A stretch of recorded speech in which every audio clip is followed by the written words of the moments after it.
It's always important before you pull out at the end of the day or before you drop that boat in the water to double and triple check everything, because you never know what you're going to forget. Just like some of the things we'll see in this week's episode of Boating News of the Week.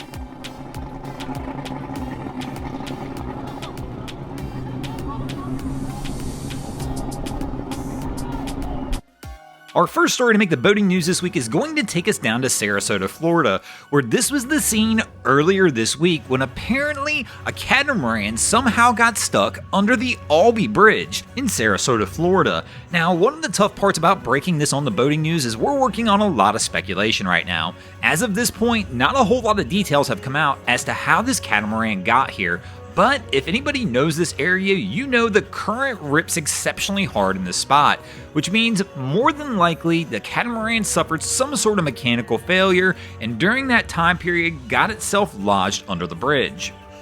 But that's just the beginning of this story. When something like this gets stuck under a bridge, well, of course, it has to get removed from that location. And this will show you just exactly how hard the current rips in this area. Later in that day, Towboat US and local authorities show up to try and remove the vessel. And as you can see from these images here, things don't go exactly according to plan. Towboat's trying to pull the vessel out, and I'm not 100% sure at this point, but one of two things either happens. The vessel finally breaks free and begins to drag the towboat back downstream against an exceptionally strong current, or just after this, the line breaks and the catamaran breaks free. It's a little tough to tell from these images, but here you'll see them struggle to get everybody off the bridge.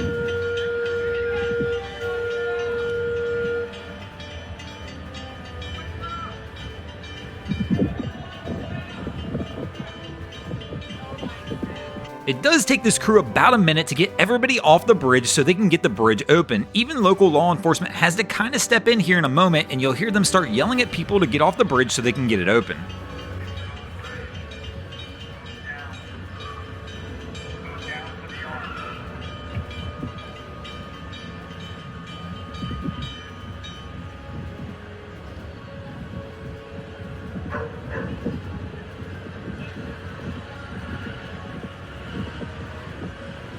And of course right here we're going to see a bicyclist decide they're going to cross the bridge anyway, even after being warned multiple times that they were opening the bridge. But here we'll see Towboat go ahead and make its turn, and they're going to go ahead and turn around and try and pull this vessel back downstream.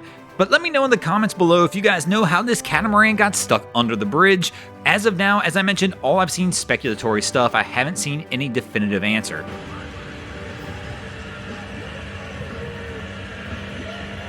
Our next story to make the boating news this week is going to take us over to Newport Beach, California, where this was the scene just this past week, when a vessel was trying to dock in heavy winds in Marina Park when all of a sudden the deckhand that was assisting the captain fell overboard.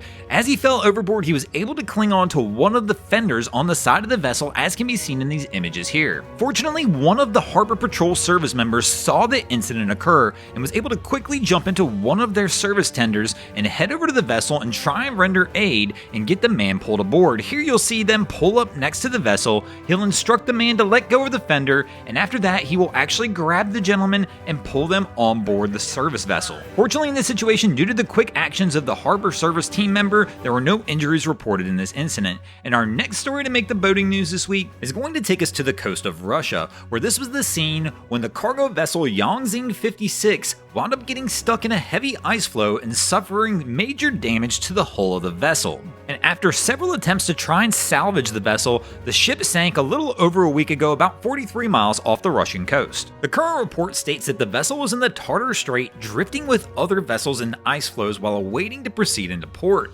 The vessel had been caught in the heavy ice floe for a little over a week when the crew noticed that the vessel was taking on water. The crew did what it could to try and control the water coming onto the vessel, but eventually all 21 crew members had to abandon ship onto the ice floe and await rescue there. Eventually a Russian ferry showed up and rescued all 21 crew members. An icebreaker from the Maritime Rescue Service arrived the next day and began freeing the ice around the vessel. They did report that the vessel was bowed down but did appear to be in stable condition, so the actual crew to this boat was brought back out along with salvage teams to try and stop the water ingress and try and get the vessel repaired. But as can be seen from these images here, unfortunately, they lost the battle on this one. There was no injuries reported in the incident.